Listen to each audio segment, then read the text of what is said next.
जय हिंद, जय भारत, जय ICMAI और ICMAI के स्टूडेंट्स की भी जय भाई। चलो ध्यान दो। तो कल हम लोगों ने कई सारे forward of rate of forward contract देखा। तो हाँ, रिकॉर्डिंग ऑन कर दिया।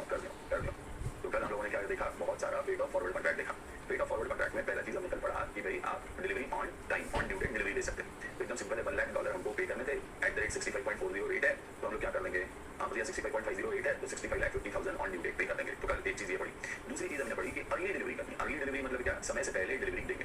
तो अर्ली डिलीवरी में अपन ऐसा बोल सकते हैं कि हमको स्वैप डिफरेंस, मतलब जो भी लॉस और गेन हुआ आपके कारण बैंक को, क्योंकि आप अर्ली आ गए, और इंटरेस्ट आउटले, जैसे बैंक ने आपको पैसा कब दिया, 65 पहले इंटरेस्ट आउट। अर्ली डिलीवरी में पहले हम लोग बात करते हैं इंटरेस्ट आउटले का, कि हमको अमाउंट रिसीव हुआ 65,40,000। ठीक बात है, रिसीव फ्रॉम बैंक $1 लाख को हमको पे करना पड़ा, सॉरी 65,40,000। तो अल्टीमेटली मैंने $1 लाख बैंक को बेचे। इस एग्जाम्पल में ऐसा था कि हम $1 लाख इसको बेचने वाले हैं बैंक को। तो अगर मैं $1 लाख बैंक को बेचने वाला हूँ, तो उसमें पहली चीज, इफ आई एम सेलिंग, तो मुझे 65,40,000, क्योंकि मेरा और बैंक का रेट हो रखा है 65,40,000, तो बैंक मुझे 65,40,000 पे करेगा। मगर मगर मगर मगर अब ये हम अर्ली चले गए बैंक के पास, तो बैंक को क्या हो गया, इंटरेस्ट का लॉस हो गया।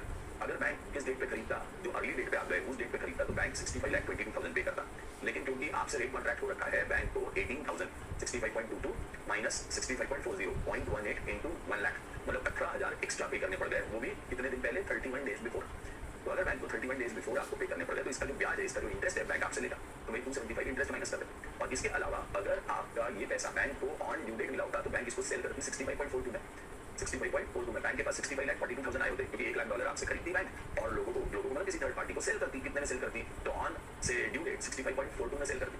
जबकि अभी उसी चीज के लिए बैंक को कितने पैसे देने पड़े, 65.22 पैसा देना पड़ा, $1 लाख आज की रेट पे। तो ये जो स्वैप डिफरेंस है 20 पैसे का, ये पैसा डिफरेंस, मतलब आज का रेट 65.22 और उस समय बैंक ने सेल किया होता 65.42, तो ये जो स्वैप डिफरेंस है, मतलब 20,000 और 1,20,000, ये भी बैंक आपसे ले लेगा। तो नेट इनफ्लो आपको 65,19,725 का होगा। Cancellation on due date, cancellation on due date, तो flat charge plus difference between contracted rate and cancellation rate. तो हमने अजम्पशन लिया कि भाई आप ड्यू डेट पे गए और कैंसिल कर दिया हमने। हम ड्यू डेट पे गए और हमने क्या किया, कॉन्ट्रैक्ट कैंसिल कर दिया। तो हमारा कॉन्ट्रैक्टेड रेट था 65.3450। ओके सर, हमने कॉन्ट्रैक्ट कैंसिल किया, तो बैंक ऐसा बोलेगा, मान के चलिए कि भाई ये $2.5 लाख हमने आपको सेल कर दी, तो आप 65.345 के रेट से पे कर दीजिए। बैंक ऐसा मानेगा। अब बोलेगा कि ये जो $2,50,000 आपके पास है, वो डॉलर हम वापस खरीद लेते हैं, आज के रेट पे वापस खरीद लेते हैं। तो वापस अगर खरीदेंगे तो क्या रेट पे खरीद लेंगे, वो 65.29 प्लस मार्जिन, प्लस मार्जिन, तो प्लस मार्जिन तो सॉरी माइनस मार्जिन, क्योंकि खरीद रहा है तो माइनस मार्जिन, तो 65.29 माइनस 0.0653, तो 65.225। तो ये जो 65.345 है, ये आपका कॉन्ट्रैक्टेड रेट हो गया, और कैंसिलेशन रेट हो गया आपका 65.225। तो इनका जो डिफरेंस है 0.12 इंटू $2,50,000, आपसे 30,000 कौन ले लेगा, बैंक ले लेगा, प्लस फ्लैट चार्ज ₹100 लेगा। तो कस्टमर नीड टू पे 30,100 rupees. At the same time पर हमने इसका एक और उल्टा एग्जाम्पल भी दिया था कि मान लीजिए कि आप आपका कॉन्ट्रैक्टेड रेट तो 65.345 का ही है, लेकिन आपको बैंक बोला कि ऐसा मानेंगे कि भाई हमने आपको इस रेट पे सेल कर दिया, तो चलो कोई बात नहीं, तो हमने 65.345 के हिसाब से बैंक को पे कर दिए। अब बैंक को बोले कि $2.5 लाख अपने पास आ गए, $2,50,000 जो डॉलर आए हैं, वो हम क्या बोलेंगे कि we will sell now this. तो अगर मैं ये बैंक को सेल करता हूँ, मान लीजिए उस दिन का स्पॉट रेट 66.50 है, तो बैंक परचेज कर रहा है, तो उसमें से 10% मार्जिन रख लेगा, तो बचा वो मुझे रेट देगा 66.4335। तो अगर वो रेट देगा 66.4335, तो ऑब्वियसली बात है 66.4335, तो डिफरेंस 1.0885 मेरा सेविंग हो गया। इन 2,50,000, 2,72,125 का सेविंग, इसमें से फ्लैट चार्ज ₹100 काट लेगा, तो गेन टू द कस्टमर 2,72,025। क्या ये बात समझ में आ गई, हाँ या ना, यस और नो, सबको समझ गया क्या? चलो अर्ली कैंसिलेशन करते हैं, आ जाइए। Yes sir, yes sir, yes sir. अब बात करते हैं किस चीज की, मान के चलते हैं कि अर्ली कैंसिलेशन, हेडिंग डालो, case 4, fourth case, early cancellation. आपने पहले कैंसिल कर लिया, let us take an example इस चीज के लिए भी। आज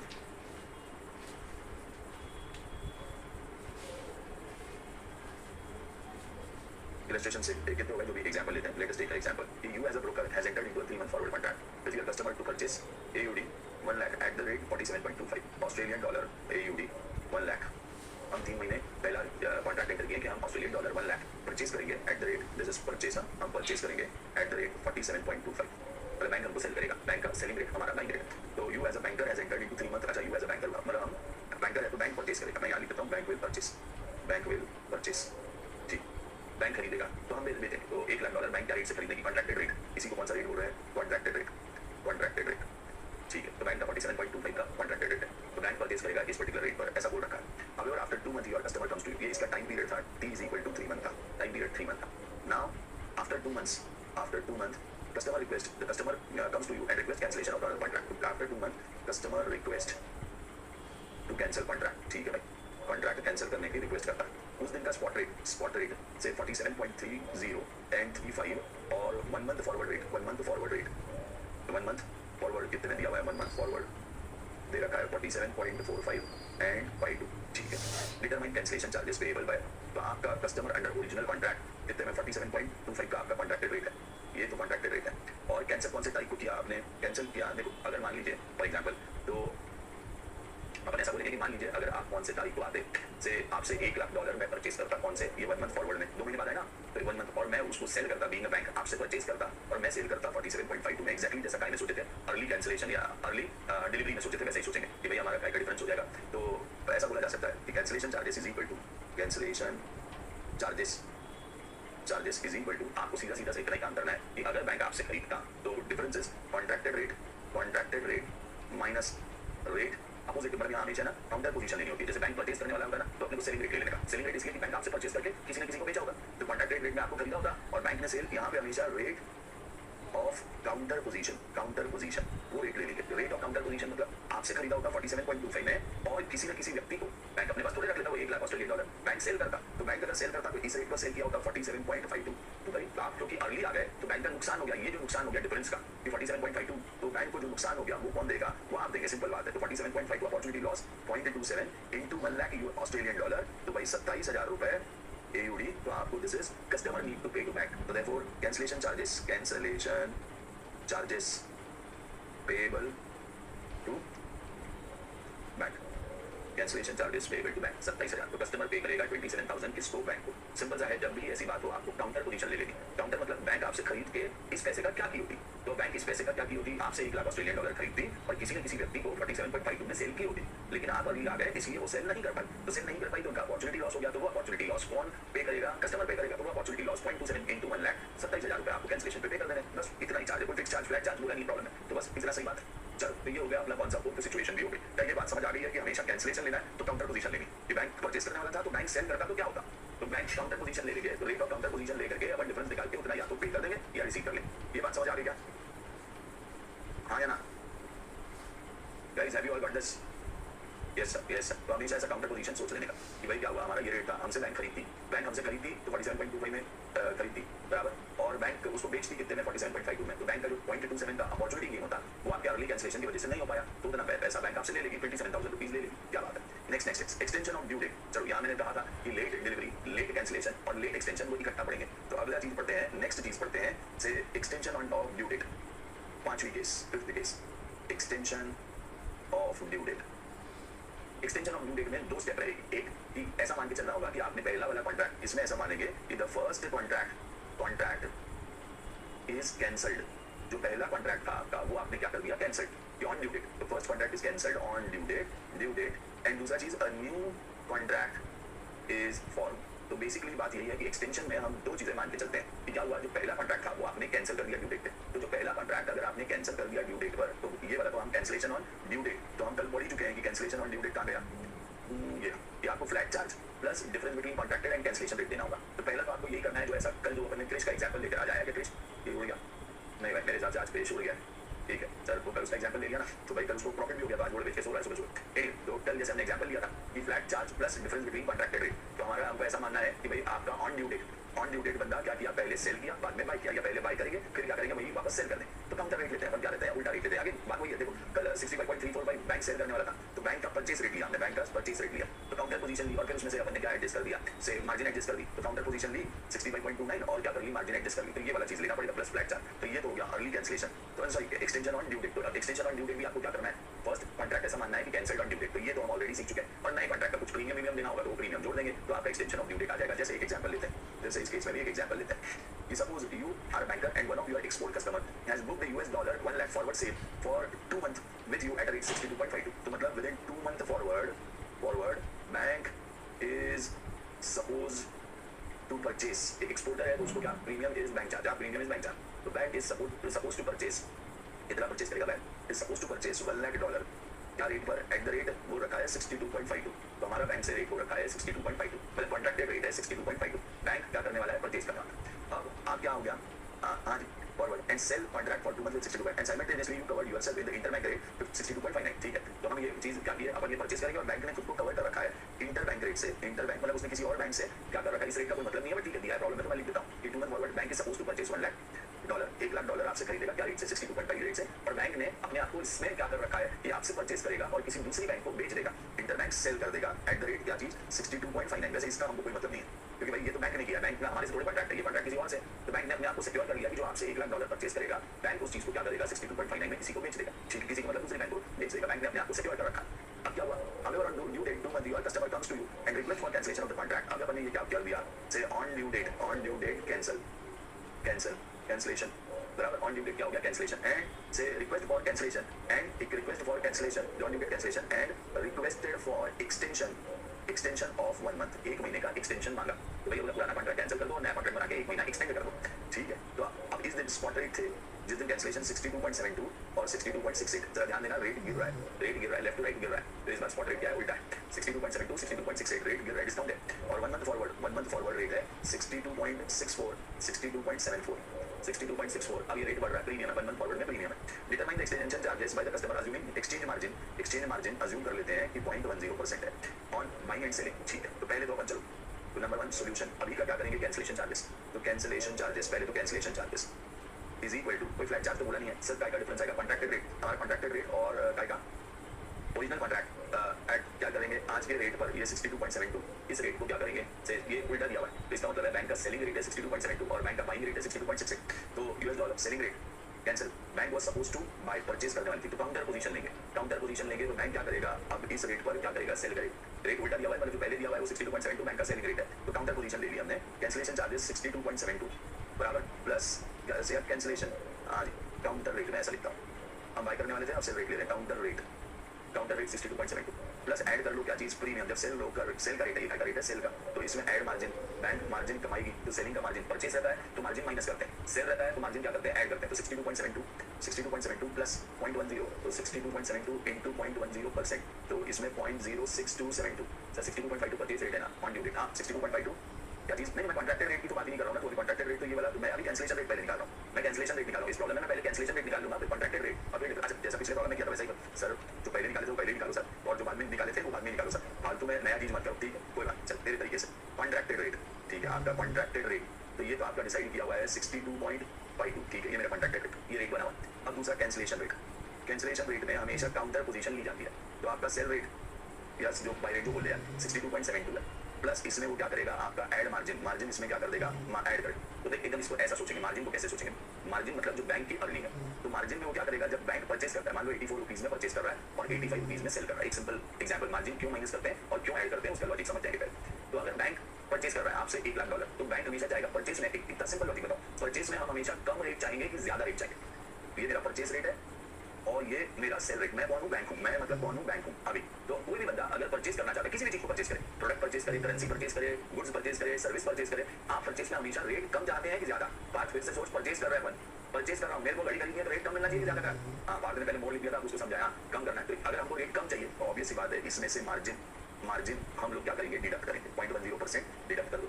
अच्छा जब हम सेल करते हैं, क्योंकि बैंक को क्या करना है, परचेज करना है, तो बैंक को करेंसी कम लेनी होगी, अगर 10% माइनस कर दूंगा तो 84 इंटू 0.10%, मतलब 0.084 अपन माइनस कर देंगे, तो बैंक को जो पैसा देना होगा, मतलब जो रुपए देंगे बैंक आपको, वो कंपैरेटिवली -84, तो भाई आपको रुपए बैंक 83.916 के हिसाब से $1,00,000 जो आपके खरीद रही है बैंक जो आपकी खरीद रही है, आप कस्टमर नहीं हो, आप बैंक को ऐसा मान के चलना, तो भाई आपका फायदा है, इसमें आपको 83,91,600 ही देने पड़ेंगे, तो इसीलिए मार्जिन हमेशा परचेज रेट में माइनस की जाती है कि भाई बैंक को कम पे करना पड़े, बैंक को बच जाए, मार्जिन हमेशा बैंक को बच जाती है, तो माइनस करोगे तो बच जाएगी।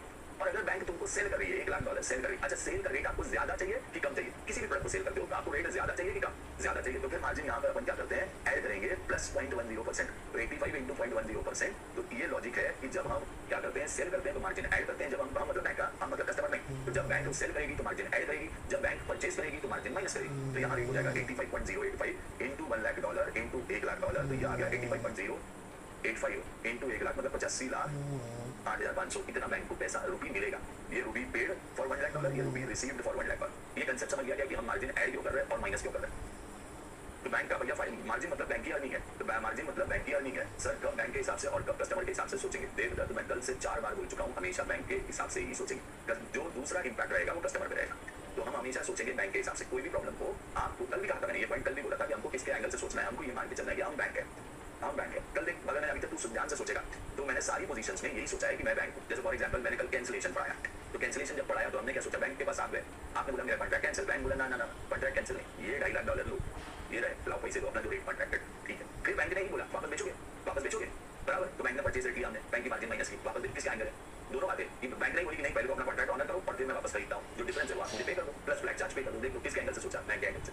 आज भी अपन ने जब कैंसिलेशन किया, अभी भी आज भी अपन ने क्या किया, अर्ली कैंसिलेशन सीखा। ऑन ड्यू डेट के बाद आज अर्ली कैंसिलेशन सीखा। तो अर्ली कैंसिलेशन में भी कस्टमर बैंक के पास गया, 3 महीने का रेट था, कस्टमर बैंक के पास गया, 2 महीने में बोला कि भाई मेरे को क्या चाहिए, बैंक मेरे को कैंसिल करना है। तो बोले कोई बात नहीं कैंसिल कर देते। देखो अगर आप उस दिन आते, फिर से किसी एंगल से सोच रहे बैंक, अगर कस्टमर ड्यू डेट पे आया होता और ये $1,00,000 बेचा होता, ऑस्ट्रेलियन डॉलर बेचा होता, आज अभी किया ना कि $1,00,000 ऑस्ट्रेलियन डॉलर बेचा होता, तो बैंक को कितने में बैंक खरीदता और किसी न किसी बंदे को 65.52 के रेट से सेल करता। 52 का रेट था, 47.52 के रेट से सेल करता। किसका सोचा, कस्टमर का सोचा कि बैंक का? बैंक के बारे में तो सोचा कि बैंक ने अगर सेल किया होता तो वही किस रेट पे सेल किया होता, इस रेट पे 47.52 कस्टमर से खरीदा होता ऑस्ट्रेलियन डॉलर और इस रेट पे सेल किया होता, बराबर।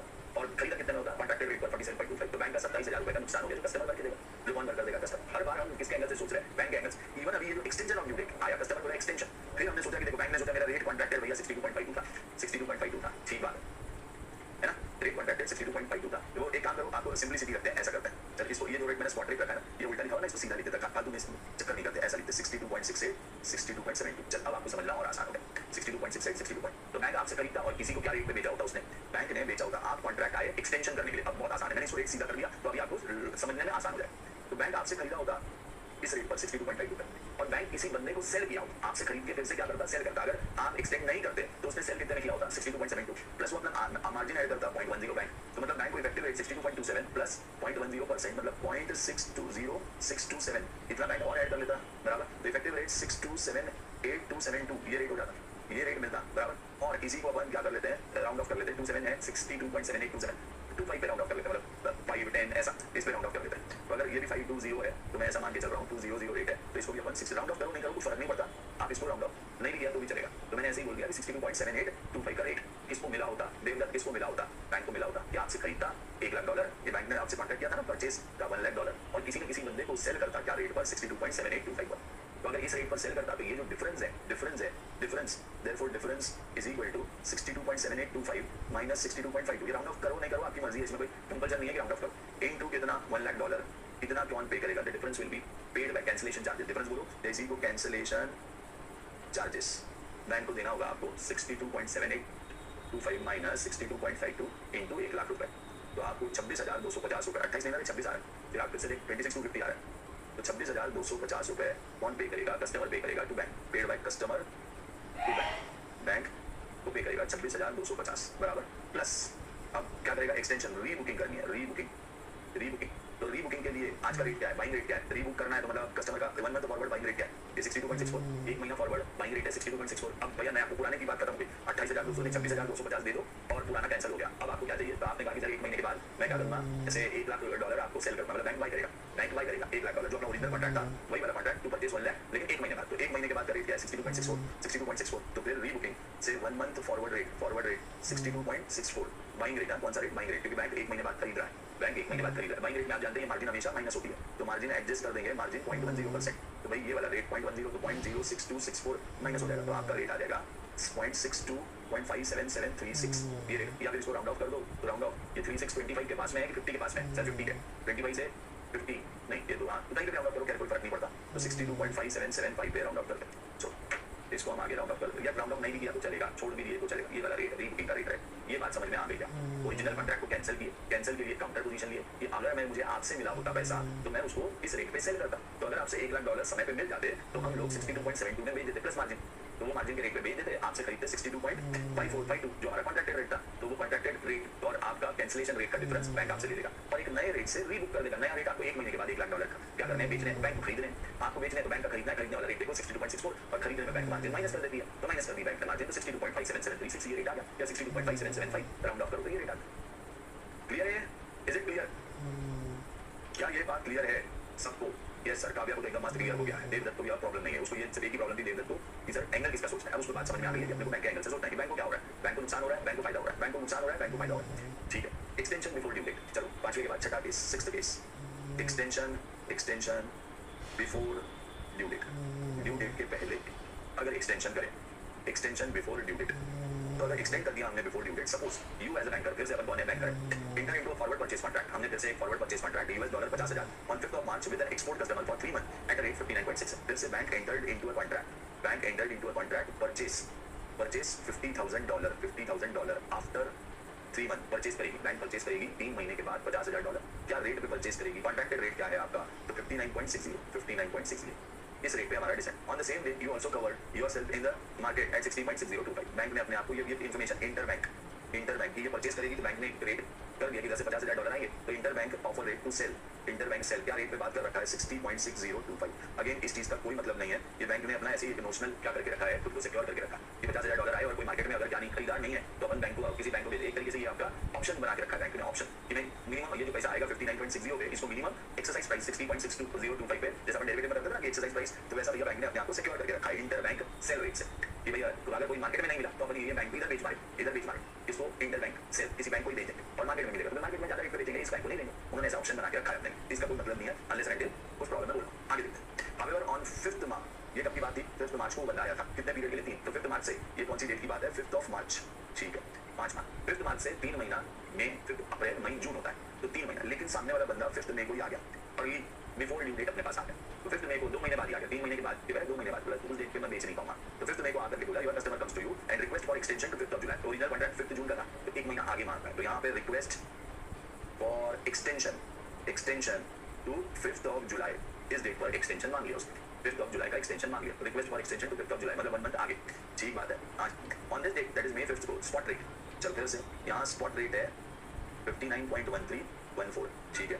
5th ऑफ जून का स्पॉट रेट होता 5th ऑफ जून का 59.23 59.2425 और 5th ऑफ जुलाई का रेट है 5th ऑफ जुलाई का रेट है 59.63 एंड 6425, ठीक ये 0 4 डिजिट का रेट है 2525 पूरा होगा के लिए बात, ठीक है। अज्यूमिंग मार्जिन अज्यूम करना है 0.10%, calculate cancellation charges as well as से, तो पहले तो अपने को कैंसिल करना होगा सोल्यूशन अब आपको तो समझ ही आ गया होगा। हमारा कॉन्ट्रैक्टेड रेट क्या रेट था भाई, कॉन्ट्रैक्टेड रेट ऊपर देखो कॉन्ट्रैक्टेड रेट था 59.60 का, हमको 59.60 में हमको मतलब हम बैंक है बार खुद को बोलते रहना मैं बैंक हूँ, एकदम बैंक जैसा फील करना और अगर प्रॉब्लम आए तो लंच टाइम में आना या लंच टाइम हो गया बाद में आना है ना, कंसेप्ट वैसा ही है। तो कॉन्ट्रैक्टेड रेट 59.60 तो खुद को बोलते रहना कि हम बैंक है सो ऑन, तो कॉन्ट्रैक्टेड रेट इज 59.60 ये रेट है।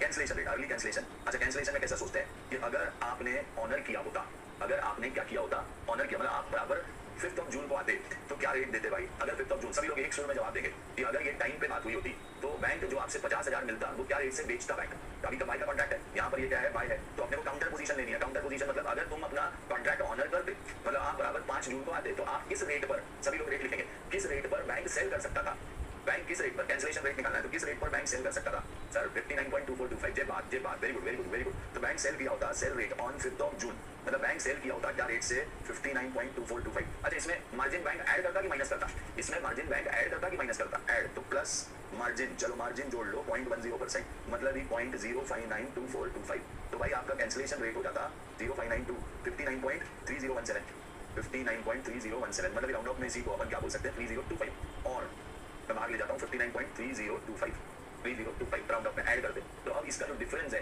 कि कॉन्ट्रैक्टेड रेट में परचेस करता रेट आपका परचेस का रेट ज्यादा है तो डिफरेंस पर यूएस डॉलर डिफरेंस अब की बार उल्टा है, आपका कॉन्ट्रैक्टेड रेट ज्यादा है और बैंक का सेलिंग रेट कम होता तो मतलब अभी बैंक आपको पे करेगा कि बैंक इस रेट से बेचा होता लेकिन बैंक अभी क्या रेट पर बाय कर रहा है 59.60 चलो तो कितना हुआ 0.2975 तो एक्सचेंज डिफरेंस कितने पे तो ये मल्टीप्लाइड बाय $1 लाख तो देयरफॉर 29,000 कितना होगा मल्टीप्लाई करो 1 लाख नहीं $50,000 सर $50,000 से मल्टीप्लाई करो तुम अब रेट क्या है से ये actually saving to the customer है, बैंक को ज्यादा रेट मिल गया 59.60 का रेट मतलब बैंक इसको 59.60 में खरीदा होता और 59.30 में बेचा होता तो 59 अच्छा हुआ बैंक के लिए ये कॉन्ट्रैक्ट कैंसिल हो गया, बैंक को नुकसान होता तो भैया जो नुकसान होता बैंक को अर्निंग किसकी बच गई सेविंग तो वो सेविंग बैंक किसको पे करेगा, जब बैंक को लॉस होता है तो this is gain to bank which will be paid to customer, gain to bank which will be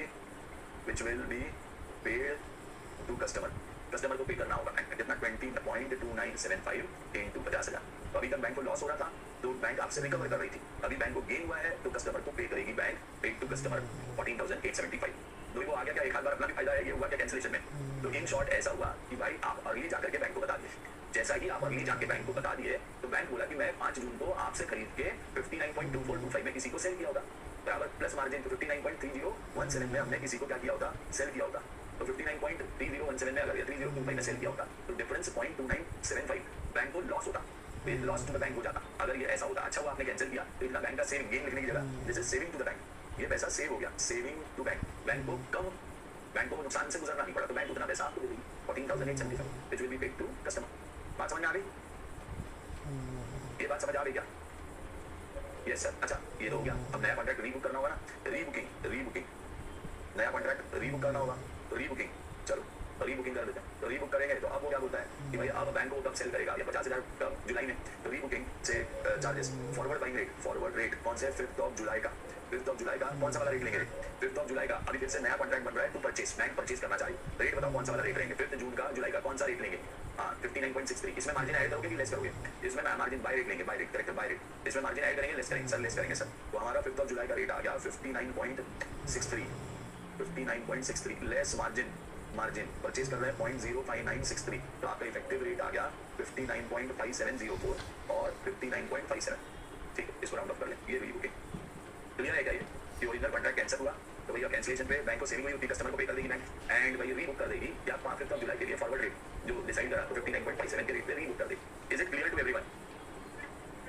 yes sir. अरे तो ठीक पार्ट इज लीविंग. ये अब एक लास्ट पॉइंट बचा है लेट एक्सटेंशन.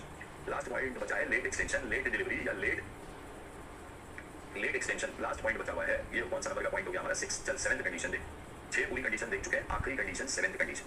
लेट डिलीवरी बोल लो या लेट कैंसिलेशन बोल लो या फिर लेट एक्सटेंशन बोल लो. एक्सटेंशन तीनों चीजों में लेट हो गए. तो जब आप लेट होते हैं तो बैंक बैठा नहीं रहता है. इस केस में पहली चीज होती है कि पहला contract original contract automatically cancel हो जाता है.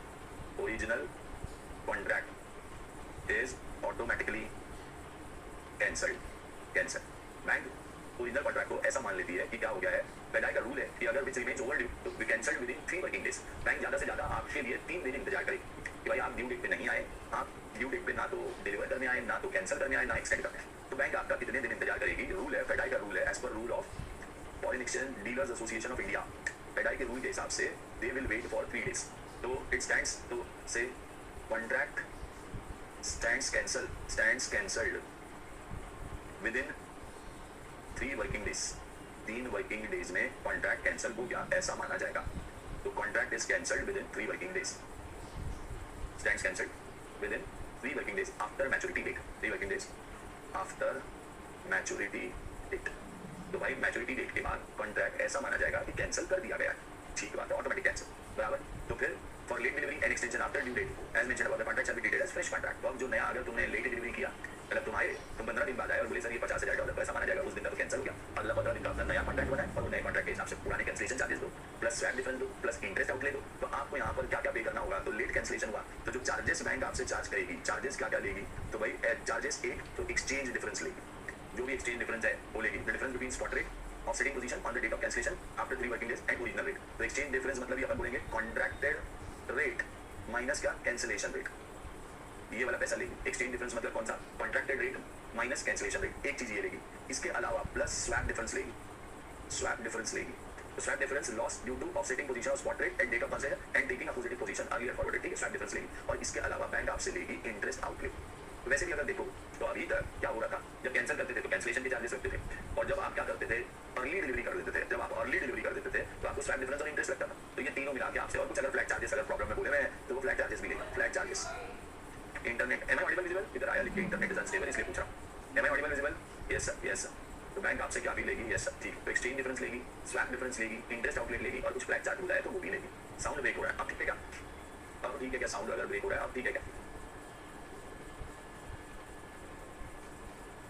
और इसमें एक और प्रॉब्लम है. तुम लेट आए बताने तो इन केस अगर कोई प्रॉफिट हो रहा होगा इन केस कोई प्रॉफिट हो रहा होगा it will not be transferred to the bank to the customer.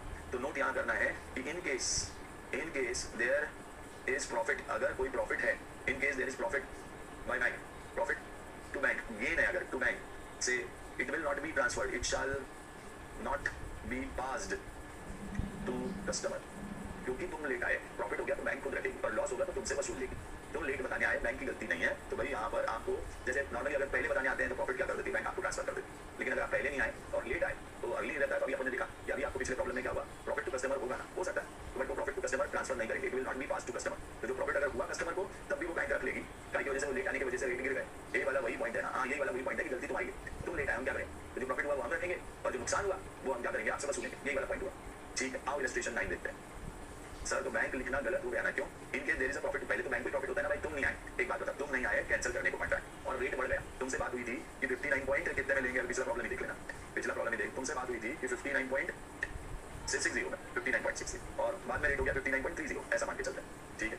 तो आपसे बात हुई थी काय की 59.60 में, आपसे 59.60 में बैंक खरीदता तो ये परचेज करता और बैंक 59.30 में बेचता, इसमें सेल किया होता। अब आप आए ही नहीं तो बैंक को उतने $50,000 मिले ही नहीं तो बैंक ने बेचा ही नहीं, तो बेचा ही नहीं तो बैंक का जो 0.30 का नुकसान होना था वो हुआ ही नहीं, तो it is saving to the bank ना। तो ये जो सेव हुआ है बैंक को 0.30 कि बैंक को ये नुकसान होता था 0.30, आप late delivery, late cancellation, late extension है, तो बैंक ने मान लिया कि भैया चलो ये वाला अपना 30 पैसा इंटू 50,000 मतलब ही 0.30 इंटू 50,000, तो ये मेरा 15,000 का क्या हो गया, प्रॉफिट हो गया बैंक को, बच गया ना उनको, नहीं तो आपसे खरीदना पड़ता, फिर बेचना होता 59.30 में, बैंक को 0.30 का नुकसान होता, तो उनका जो सेविंग बोल ले या प्रॉफिट बोल ले, ये बैंक को फायदा हो गया ना। तो ये बैंक आपको आप लेट आए, बाद में बोले मेरी वजह से आपको 15,000 का फायदा हुआ, बोलो तो बैंक बोलेगा तुम लेट आए, हम क्या करें, आप लेट आए, तो बैंक आपको क्या नहीं देगा, वो प्रॉफिट पास नहीं करेगा। बात समझ में आया? वो प्रॉफिट जो बैंक को हो गया वो बैंक खुद रख ले। Got this? Got it? Okay sir, ठीक है। तो ये बैंक आपको पास ऑन नहीं करेगा। तो अगर बैंक को नुकसान होता है, यही चीज अगर ये 59.60 में खरीद के मान लो वो 60 रुपीज में सेल किए होते, 60 एक्सचेंज डिफरेंस, ये आपसे 59.60 में खरीदते और बाहर किसी व्यक्ति को बेचते 60 में और 40 रुपए का उनको या 40 पैसे का उनका प्रॉफिट होता, जो कि नहीं हो पाया आपकी वजह से, बैंक का नुकसान हो गया ना 40 पैसे का, तो ये आपसे वसूलेगा बैंक, ये वाला चीज वसूलेगा। बैंक बोलेगा भाई इतना पैसा दे दीजिए, ठीक है? Got this? तो बैंक को अगर प्रॉफिट हुआ तो आपको ट्रांसफर नहीं करेगा, लेकिन बैंक को अगर लॉस हुआ इस केस में, लेट के केस में, तो वो आपसे क्या कर लेगा, वसूल लेगा, बस इतना सा बात है, ठीक? It will not B. चलो एक क्वेश्चन लेते हैं, एग्जांपल लेते हैं ऑटोमेटिक कैंसिलेशन का। एन इंपोर्टर बुक्ड, मतलब इंपोर्टर हमसे खरीदेगा, तो हम बैंक अभी सेल करने वाला है, अभी bank sell. An importer booked a forward contract with bank of 10th April USD 2 lakh due on, तो bank entered into a contract, कितने के लिए?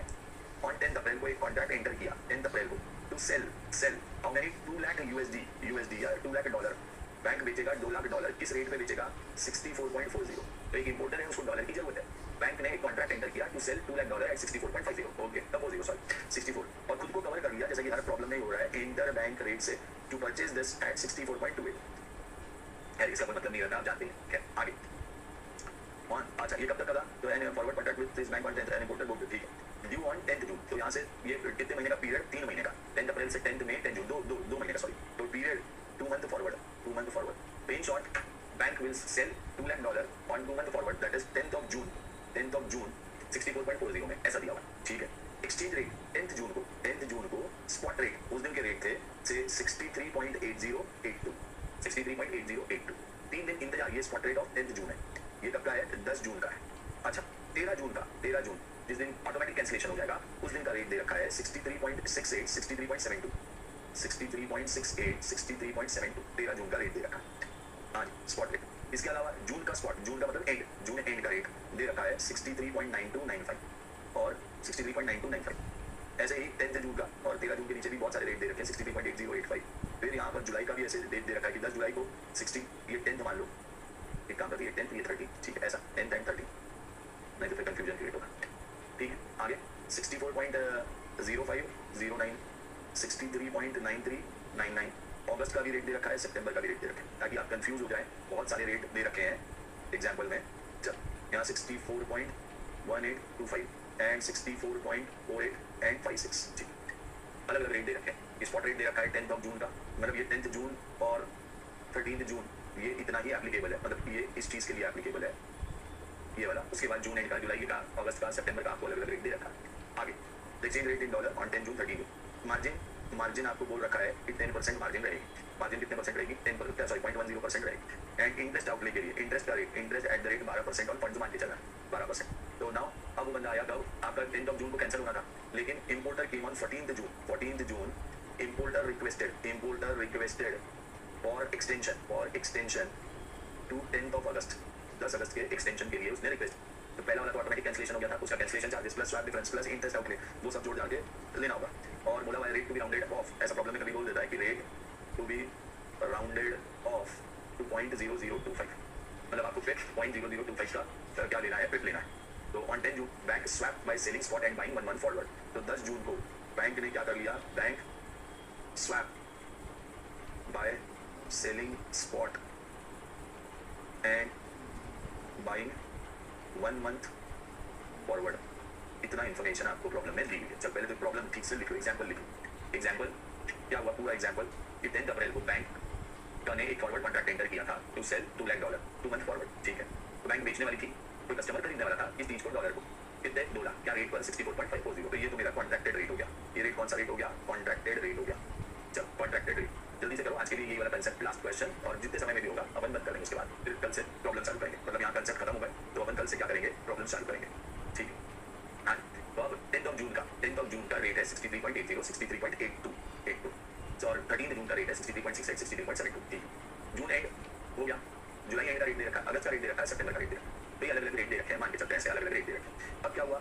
14 जून को बंदा आया, 14 जून को बंदा आया और importer requested for extension to 10 August. उसने रिक्वेस्ट किया कि भाई 10 अगस्त को अपन क्या करेंगे, मेरा एक्सटेंशन कर दो।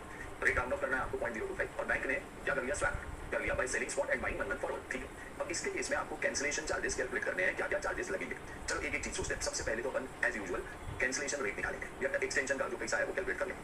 तो पहला चीज कैंसिलेशन रेट। तो कैंसिलेशन रेट कैसे कैलकुलेट करेंगे? देख, वो बंदा कब आया?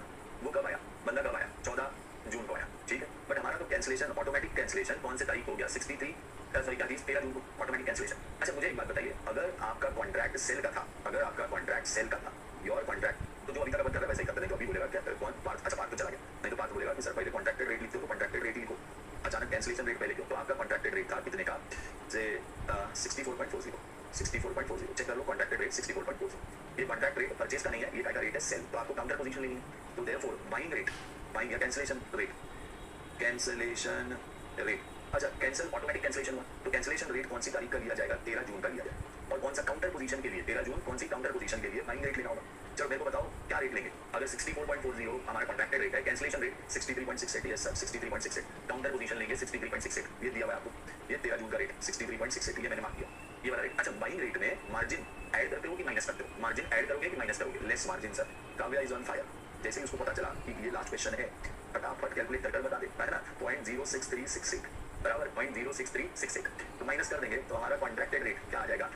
कैंसिलेशन रेट क्या आ जाएगा? 63.68 माइनस 0.06368, तो भाई ये आ गया 63.6163। इसको राउंड ऑफ करना है 25-25 केस में, तो इसको राउंड ऑफ कर देंगे तो और इसी रेट को बोलेंगे बाहर निकालकर 63.6175, ठीक है। तो जो डिफरेंस है, ये डिफरेंस अपने को कॉन्ट्रैक्टेड रेट और बाइंग रेट, अगर बैंक ने सेल किया होता 64.40 और बैंक को बाय करना पड़ेगा 63.61, तो बैंक का नुकसान हो गया, loss to bank, paid loss to bank, loss to bank, loss to bank. तो 64.40 माइनस 63.6175, तो 0.7825 का मल्टीप्लाइड बाय $2 लाख, $2 लाख, तो मल्टीप्लाइड बाय $2 लाख, तो मेरा 1,56,500 rupee payable by customer, loss to bank, payable by customer. इतना तो बैंक आपसे क्या ले लेगी? Cancellation charges, automatic cancellation. बस ऑटोमेटिक कैंसिलेशन में जो काउंटर पोजीशन लेनी है वो 3 दिन बाद की लेनी है, इतना ही नया है और कुछ नया नहीं। नॉर्मली हम कब का लेते हैं? 10 जून का लेते हैं, लेकिन अभी 3 दिन तक हम वेट किए, तो हम जो कैंसिलेशन रेट ले रहे हैं सिर्फ एक ही बात है, ऑटोमेटिक कैंसिलेशन है। तो हमको ऑटोमेटिक कैंसिलेशन में जो डेट लेना है वो कब का लेना है? 13 जून, 3 दिन बाद का लेना है। एक चीज ये है, तो पेबल बाय कस्टमर 1,56,500, ये बात समझ आ गई क्या? पहला पार्ट समझ गया क्या? पहला पार्ट समझ गया क्या? Yes sir. अच्छा ये एक चीज है। दूसरा calculation of swap loss. Swap loss on 10th June, problem में स्पेसिफिकली बोला है कि ऑन 10th जून से bank entered, bank does swap sell of dollar, मतलब जो आपके लिए डॉलर रख रखे थे बैंक ने, तो वो बैंक ने आपके लिए डॉलर रख रखे थे 2 लाख, तो हम बैंक का उसका क्या चार्ज डालेगी क्या बैंक? तो भाई वो $2 लाख बैंक ने क्या किया? स्वैप सेल किया, तो ये किसी और को बेचा, किसी एजेंट को बेचा मजबूरी में। तो 10 जून को बेचा तो किसी ने खरीदा, तो जून का भाई जो खरीदेगा, अब बैंक क्या कस्टमर की पोजीशन में चली गई है, क्योंकि उसके पास $2 लाख पड़े हुए, तो अब बैंक कौन सी पोजीशन में चली गई है? कस्टमर की पोजीशन में। तो अब बैंक ने किसी बंदे को बेचा, क्या रेट में बेचेगा भाई? बैंक बेचेगा 63.80। अब ये एजेंट का buying rate, sir please check cancellation rate. हाँ चेक किया ना कैंसिलेशन रेट, वो क्या हुआ? तो गलत है क्या? माइनस करके 63.68 माइनस 0.06368, ठीक तो है। 63.6163 ठीक तो है, उसी को अपन ने राउंड ऑफ किया 63.6175, ठीक तो है। क्या हुआ? मेरे को नहीं समझा देवदत्त क्या बोला चाह? अरे आपका सेल का कॉन्ट्रैक्ट था, आप डॉलर, आप मतलब बैंक डॉलर बेचने वाली थी, तो आप डॉलर बेचने वाली थी, तो ये किसी से मिलने वाले थे जो बेचने वाली थी आपको 2 लाख, तो बैंक का उसका काउंटर पोजीशन लेते हैं, हमेशा उल्टा पोजीशन लेते हैं ना। तो काउंटर पोजीशन ले लिया तो बैंक का बाय करेगी, तो क्या रेट है? 13 जून का बाय का रेट क्या है? तो 63.68 का बाय का रेट है, तो बाय रेट है, और बाय रेट में हमेशा मार्जिन क्या होती है? माइनस होती है, तो माइनस कर दी, उसको राउंड ऑफ कर दिया, तो बैंक को नुकसान हो गया 0.7825 इंटू $2 लाख, तो ये कौन देगा? कस्टमर भर के देगा। अच्छा अब बैंक के पास उस दिन पे 10 जून पे बैंक के पास, बैंक ने तैयार रखे थे एकदम करारे $2 लाख, है ना, एकदम गर्मा गर्म ताजा बना के रखे थे, क्या जी $2 लाख, और कौन पहुंचा नहीं? देवदत्त पहुंचा नहीं खरीदने के लिए, क्योंकि भाई बैंक बेचने वाला था $2 लाख 64.40 के रेट से, तो 64.40 के रेट से, तो अब क्या करना पड़ा? ये जो $2 लाख बैंक ने बना के रखे थे देवदत्त के लिए, अब ये बैंक को मार्केट में बेचने पड़े, तो swap sell of dollar in market, तो बैंक ने ये कहाँ बेच दिए, 2.5 लाख नहीं, सॉरी $2 लाख कहाँ बेचे मार्केट में। तो जैसे बैंक के लिए क्या है, हमारे लिए बैंक सेलर है, एजेंट है, वैसे बैंक का भी कोई एजेंट है। मतलब बैंक के लिए 2.5 लाख या $2 लाख कोई खरीदेगा, तो कोई खरीदेगा तो वो क्या रेट पे खरीदेगा, तो उसका buying rate bank sells at 63.80, क्योंकि बैंक को अब इस रेट पे बेचना पड़ेगा, ये 63.80 पे बेचना पड़ेगा। और बैंक ने इसके एवज में क्या खरीदा, 1 मंथ फॉरवर्ड खरीदा है। Bank has buyed 1 month forward, तो 1 month forward swap sell dollar in market and bought 1 month forward. ये वाली लाइन क्लियरली प्रॉब्लम में बोल रखी है, देखो मैंने प्रॉब्लम में यहाँ लिखा है कि on 10th June bank swap by selling spot buying 1 month forward, बराबर। तो बैंक ने वो जो $2.5 लाख जो बैंक के पास पड़े थे वो स्पॉट पे सेल कर दिए, स्पॉट पे मतलब 10 जून को बेच दिए। तो बैंक ने बेचे तो किसी एजेंट ने खरीदे, तो भाई वो खरीदने वाला रेट लगेगा 63.80। ये बैंक की बैंक हो गई। जब हम बेचने जाते हैं तो बैंक हमसे कितने में खरीदता है, 63.80। तो जब बैंक बेचने जाएगा किसी को तो एजेंट कितने में खरीदेगा, 63.80। तो 63.80 में उसने खरीद लिया भाई, ठीक है। और क्या हुआ, बैंक ने 1 मंथ फॉरवर्ड लिया। 1 मंथ फॉरवर्ड देखो जून में 1 मंथ फॉरवर्ड कितने में मिल रहा है, जून मार्केट इज सेलिंग एट 63.95। ये देखो ये 63.95 में बिक रहा है 1 मंथ। तो ये 10th ऑफ, ठीक है। तो जून फॉरवर्ड 1 मंथ फॉरवर्ड, वो 1 मंथ उसने क्लियरली यहाँ लिखना था, दिस इज जून में, ये जो रेट दिया हुआ है जून में, this is for 1 month forward. ये 1 मंथ फॉरवर्ड का रेट जून में बेचा, तो भैया उसने खरीदा कितने में, यहाँ पे 1 मंथ फॉरवर्ड आ गया 63। सर फिर से बता दीजिए, आवाज नहीं आ रही थी, बता रहा हूँ, 1 मिनट, एकदम टाइम पे आवाज जाती है, 1 मिनट, 0.95, 63.95। तो इसको ऐसा लिखना यहाँ पे, ये जो ये रेट के बारे में कंफ्यूजन था कि ये जून, तो इसको लिखना 1 month forward rate available in June. जून में जो एजेंट रेट दे रहे हैं वो 63.92, 63.95। देख खुशबू, मैं फिर से बोल रहा हूँ, क्या हुआ, बैंक ने 10 जून को आपका कनेक्शन ब्रेक हो रहा है, अब ठीक हो, अभी ठीक है, am I audible and visible perfectly, yes और no, am I audible, yes sir, ना हो गया, अच्छा अभी अगर ओके क्लियर है सर, अब सुन ले, स्वैप लॉस। बैंक ने क्या किया, आपके लिए $2 लाख 10 जून को तैयार रखे थे। इसमें कोई दिक्कत है कि बैंक ने आपके लिए $2 लाख रखे थे 10 जून को, आपके लिए मतलब देवदत्त के लिए, देवदत्त गया था, $2 लाख देवदत्त के लिए रखे थे, ठीक बात है। अब ये $2 लाख बैंक क्या करेगा, देवदत्त तो आए ही, तो बैंक को क्या करना पड़ेगा, बेचना पड़ेगा। तो बैंक ने बेच दिया 63.80 में, उस दिन का जो 10th का जो रेट है, मतलब बैंक को बेचना पड़ेगा, कोई दूसरा एजेंट खरीदेगा, तो बैंक रेट, मतलब बैंक के लिए बैंक है, बैंक के लिए बैंक ए जो अपनी बैंक है ए, वो किसी दूसरी बैंक बी को बेचेगी, ऐसा मान के चल। तो अगर बेचेगी तो भाई बैंक बी कितने में खरीदेगी, तो बैंक बी खरीदेगी 63.80, उनका बाइंग रेट है, बराबर। अब बैंक ए जो है वो किसकी पोजीशन में पहुंच गई कस्टमर के, और बैंक बी बैंक की पोजीशन में, तो इसीलिए उन्होंने खरीद लिया 63.80। और बैंक ने क्या किया, आगे प्रॉब्लम में क्लियरली बोला है कि बैंक ने क्या कर रखा है, swap loss on 10th June, bank does swap sell of dollar in market, इन्होंने कहा बेच दिया मार्केट में, एंड बॉट 1 मंथ फॉरवर्ड, और 1 महीना फॉरवर्ड खरीद लिया। अब 1 महीना फॉरवर्ड उस डेट को क्या रेट पे मिल रहा है, तो ये यहाँ पे इंस्टीट्यूट ने लिखना चाहिए था कि 1 मंथ फॉरवर्ड, जून का जो रेट दिया हुआ है आपको समझना पड़ रहा है, बट यहाँ 1 मंथ फॉरवर्ड रेट, ये रेट अवेलेबल है। तो 1 मंथ फॉरवर्ड रेट बैंक ने खरीद लिया, तो बैंक वो बेचेगा, आप कैसे बैंक बेचेगी कोई, वो क्या रेट में बेचेगी, 63.95 में, ओके सर 63.95। तो ये डिफरेंस जो 0.150 का क्या हो गया, से लॉस हो गया बैंक को, तो this is loss to be recovered from customer. कितने इस पे डॉलर कितने से मल्टीप्लाई कर लो, $2 लाख, तो मेरा swap loss 30,000, therefore swap loss payable by customer, customer कितना स्वैप लॉस पे करेगा, तो 30,000 का स्वैप लॉस पे करेगा। और कस्टमर को क्या क्या पे करना है, एक चीज पे करना है 1,56,500 का कैंसिलेशन, स्वैप लॉस पे करना है 30,000, ओके। और इसके अलावा तीसरी चीज, interest on funds, interest on outlay of fund. हाँ जी,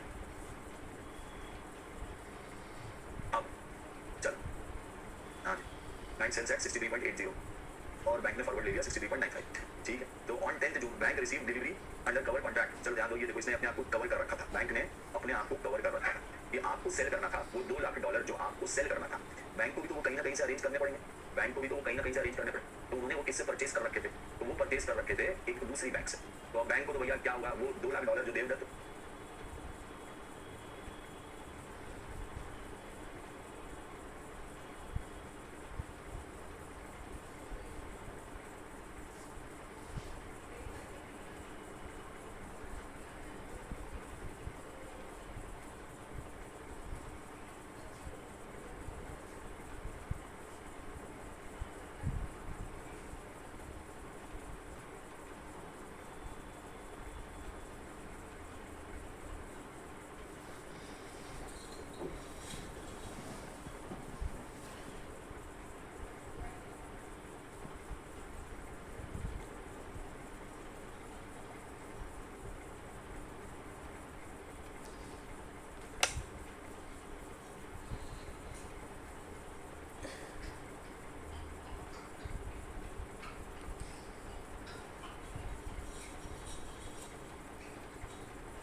आया नहीं, उसके चक्कर में बैंक के पास तो 64.28 देने पड़ेंगे बैंक को, दूसरी बैंक को, तो इंटर बैंक आरबीआई को देने पड़ेंगे, ऐसा समझ ले। तो यस सर, तो बैंक बाय करेगा एट द रेट 64.28 बराबर, बैंक बाय करेगा एट द रेट 64.28, ये क्या इंटर बैंक ऑफर रेट, या बैंक बाय आरबीआई से बोल रहे हैं या किसी दूसरी बैंक से बोल, मैं समझ सिंपलिसिटी के लिए आरबीआई लिख देता हूं आपको समझने के लिए, आरबीआई से खरीदेगा। और ये 2 लाख बैंक ने कितने किसको बेचे भाई, ये अभी आपको ऊपर सेल किए, देखो ये 63.80 में सेल करने पड़े, तो ये भी तो नुकसान हो गया बैंक का, तो ये भी तो नुकसान हो गया। तो बैंक सोल्ड एट कितना 63.80, तो यहाँ पे लॉस हो गया 0.48 इंटू $2 लाख, तो ये हो गया 0.48 इंटू $2 लाख, कितना 96,000, तो 96,000 पे बैंक को क्या रेट लग जाएगा, 3 दिन का रेट लग जाएगा, क्योंकि 3 दिन बाद तो बैंक क्या कर चुका था से वो कैंसिल कर चुका था, तो 3 दिन का ये 96,000 एक्स्ट्रा उसको लग गया, इसका 3 दिन का ब्याज interest eight the rate 12% for 3 days 96,000 into 3 दिन इंटू 12% अपॉन 365, कैलकुलेट कर लो या 360, तो 96,000 इंटू 12% इंटू 3 डिवाइड बाई 360, 360 से डिवाइड कर लो, 96 rupees.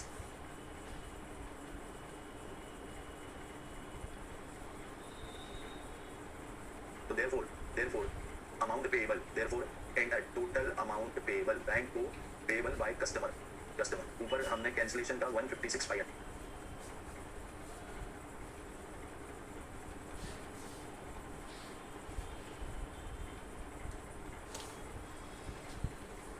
Right 156,500 plus swap loss का 30,000 प्लस इंटरेस्ट का 96, तो 1,86,596 कितना पैसा पूरा कस्टमर को पे करना पड़ेगा। और रीबुक, अब आप रीबुकिंग कर रहे, रीबुकिंग पे आप एक्सटेंशन के लिए आए, आप 10 अगस्त के एक्सटेंशन के लिए आए, तो रीबुक करोगे तो forward rate of 10th of August check करो, फॉरवर्ड रेट आप सेल का कॉन्ट्रैक्ट दे रहे हैं, आप क्या कर रहे हैं सेल का 2 लाख का, तो सेल का फॉरवर्ड रेट देखो सेल का 10 अगस्त का रेट देखो 64 पॉइंट क्या रेट है, new contract forward selling rate of अगस्त, मैंने रेट गलत लिखा क्या 64.25 तो कहीं नहीं, एक मिनट नया कॉन्ट्रैक्ट का रेट देख लेते हैं,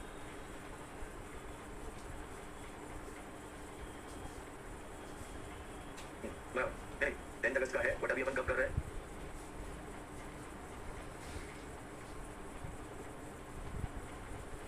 अपन कर रहे हैं 14 तारीख को, ये कब आया है वो देखो 14 जून को आया है, and he has asked for 10 अगस्त, लेकिन 14 जून को आया तो हम 10 अगस्त का रेट नहीं देंगे, हम 3 महीने दिन ऐड करके रेट देंगे, अगेन एक नया चेंज। तो यहाँ पर याद रखना कि फॉरवर्ड रेट भले ही 10 अगस्त का मान रहे हैं, बट वो कब आया, आस्क्ड ऑन 14th of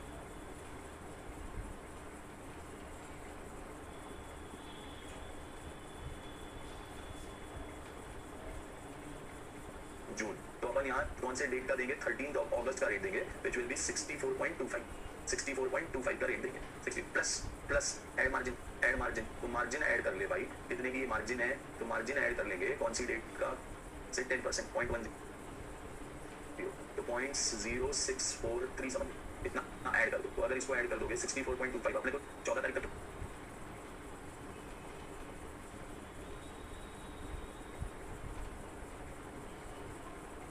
पता ही नहीं था ना कि एक्सटेंड करने वाला आएगा भी कि नहीं आएगा, ये पता ही नहीं था, अब आया है तो भाई उस डेट से 3 महीना लेंगे, दैट इज 13 अगस्त, भले वो 10 का मांग रहा होगा, बट अपन 3 महीने का, मतलब ऐसे ऑर्डर डेट का हम लोग क्या नहीं देते हैं, रेट नहीं देते, हम रेट हमेशा month 1 month forward, 2 month forward, 3 month forward ऐसा देते हैं, तो आज ऑन 14 जून इसीलिए 13 अगस्त का रेट दे रहे हैं, तो 64.25.0643 ऐड कर लो, तो ऐड कर 64.3143 और राउंड ऑफ करके 64.3150। देखिए एक बार पूरा प्रॉब्लम समराइज करता हूं, ध्यान से समझना, बंदा लेट आया 14 जून बराबर, हमारा एक बार मैं शुरुआत से पूरी बात अगर यहाँ तक लिख दी हो तो लिख दो डन सर, तो मैं एक बार कंपाइल कर देता हूँ, एंटायर चीज कंपाइल कर देता हूँ, डन सर, सभी लोग लिखो डन सर, तो फिर मैं इस चीज को फटाक से क्या कर देता हूँ, कंपाइल कर सकता हूँ। अब सुन ले, पहले तो सबसे पहले एक बार प्रॉब्लम समझिए कि प्रॉब्लम में क्या क्या चीजें दी है, प्रॉब्लम में हम बैंक की पोजीशन में, देवदत्त हम किसकी पोजीशन में, बैंक, तो हमने $2 लाख का सेल करने का कॉन्ट्रैक्ट 10 जून का 64.40 में किया, यस सर 64.40, अब 10 जून की जगह कस्टमर आया 14 जून, तो 10 जून की जगह वो लेट आया और एक्सटेंशन के लिए बोला, तो अगर वो लेट आया तो 13 जून को ओरिजिनल कॉन्ट्रैक्ट कैंसिल हो चुका है, 13 जून को क्या कैंसिल हो चुका है, ओरिजिनल कॉन्ट्रैक्ट कैंसिल, तो अगर यहाँ का सेल रेट है तो कैंसिलेशन हमेशा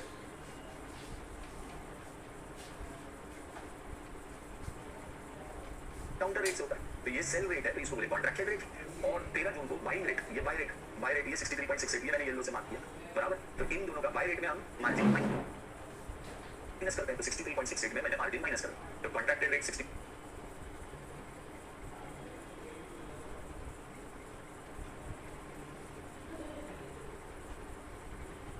4.40 और बाय रेट 63.68 माइनस मार्जिन, इसका जो डिफरेंस है वो कैंसिलेशन चार्जेस बोल के अपन ले लेंगे। यस सर, अभी 3 प्रॉब्लम है, फटाफट कंटीन्यूअसली ऐसा ही किया, एक के बाद एक ऐसा ही किया, तो ठीक है सर, तो पहला ये कॉन्ट्रैक्टेड रेट और ये 63.68 माइनस मार्जिन, तो ये वाला रेट, इसका जो डिफरेंस है उसका क्या पे कर देंगे, कैंसिलेशन चार्जेस पे कर देंगे। पहली चीज नहीं करें। अब देख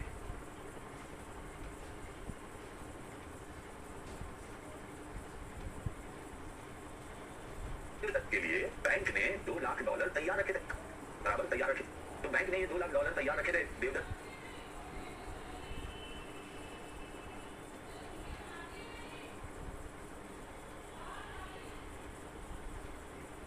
नहीं आया, तो बैंक को बेचारी को बेचना पड़ेगा ये $2 लाख। तो बैंक को क्या रेट पे बेचना पड़ेगा, जिस रेट पे बैंक बाय करता है उसी रेट पे बैंक को सेल करना पड़ेगा। तो बैंक क्या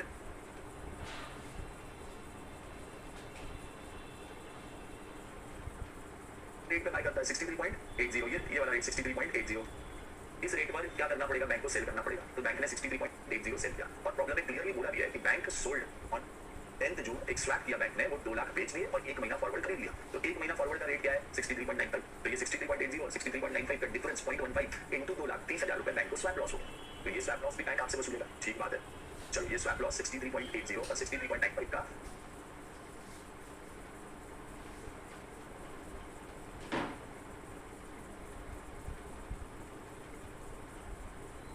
0.15। अच्छा, ये देवदत्त को देने के लिए वो $2 लाख बैंक ने कहां से अरेंज किए थे, बट सर बैंक का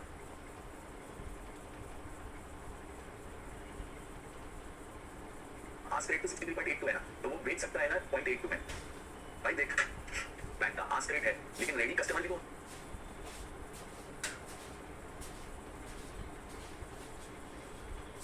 तारीख को चिराग, बैंक ने $2 लाख दे, तूने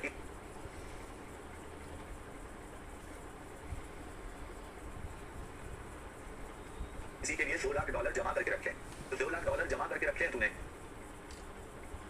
किसी के लिए, तो भाई उस डेट पे कोई दूसरा कस्टमर भी तो मिलना चाहिए। अगर कस्टमर नहीं मिल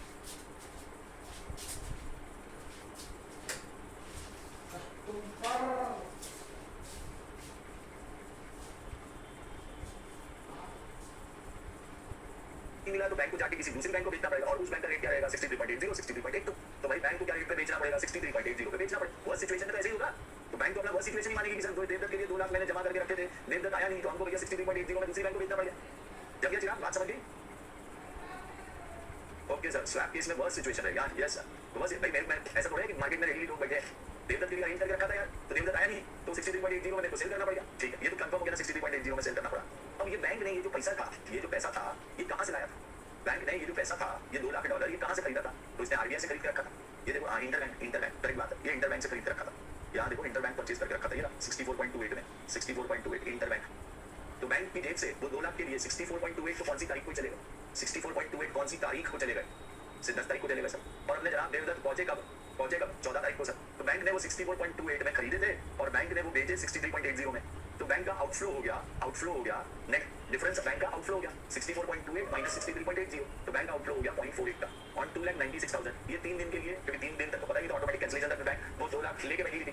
तो भैया 3 दिन के लिए हमारा क्या हो गया, 12% ब्याज लग गया। तो 12% ब्याज मतलब 96 रुपीज ब्याज लग गया वो पैसे पे जो मेरा आउटफ्लो हो गया। मैंने इंटरबैंक खरीदा था और बेचा 63.80, तो मेरे 96,000 एक्स्ट्रा लग गए। तो ये 96,000 देने के लिए कौन, हमारे जनाब क्या नाम देवदत्त साहब, वो 96,000 इसमें है, ये 1,56,500 में, तो ये 1,56,500 में, ये 96,000 का लॉस हमने कब रिकवर किया उनसे, ये 1,56,500 में। तो 1,56,500 में वो 96,000 का कैंसिलेशन के टाइम पे 13 जून को या 14 जून को आया देवदत्त, तो 96,000 मेरे 3 दिन के लिए तो फंसे रहे ना।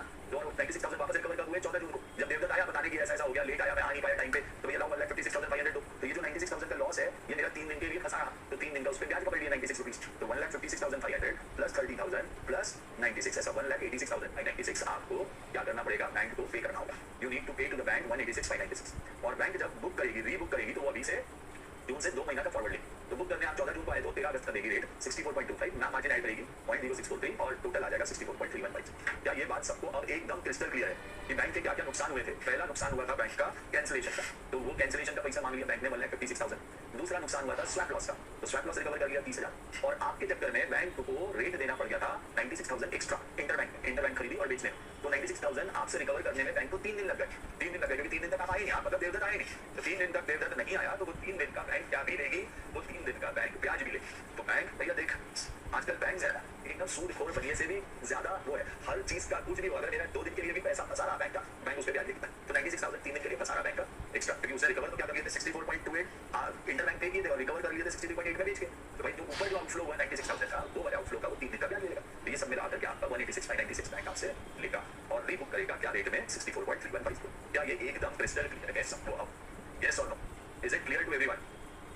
निहासा जी ने कहा यस सर, एकदम जबरदस्त सब्जेक्ट है, एक बार इस चीज को रिवाइज कर लेना, कल से हम लोग प्रॉब्लम शुरू करेंगे। तो फ्रॉम टुमारो 23 प्रॉब्लम है, हार्डली 2-3 दिन लगेंगे, 3 दिन हार्डली, छोटे छोटे प्रॉब्लम्स रहते हैं, एक आध दो बड़े भी आएंगे, 3 दिन आध हो गए 4, तो 3 से 4 दिन में ये टॉपिक कंप्लीट हो जाएगा। चल bye everyone, bye bye, take care, bye bye bye bye bye bye bye bye bye, ठीक बाय बाय। ओके, एक बार रिवाइज करना लेकिन आज कि भाई अर्ली कैंसिलेशन हुआ तो क्या किया, जे टाइम पे कैंसिलेशन किया तो क्या किया, ड्यू डेट पे डिलीवर किया तो क्या किया, अर्ली डिलीवरी किया तो क्या किया, अर्ली एक्सटेंशन किया तो क्या किया, ड्यू डेट में एक्सटेंशन किया तो क्या किया, एंड फिर तीनों case, late delivery, late extension, late क्या चीज, लेट हो गए तो ये तीनों का एक ही सिचुएशन है, यही सिचुएशन, तो लेट हुआ तो क्या किया, ये अपने को क्या करना है, इवैल्यूएट करना है। चल बाय, मिलते हैं कब? कल मॉर्निंग मिलते हैं। Bye guys, bye bye guys, bye bye bye bye bye. चल बाय एवरीवन।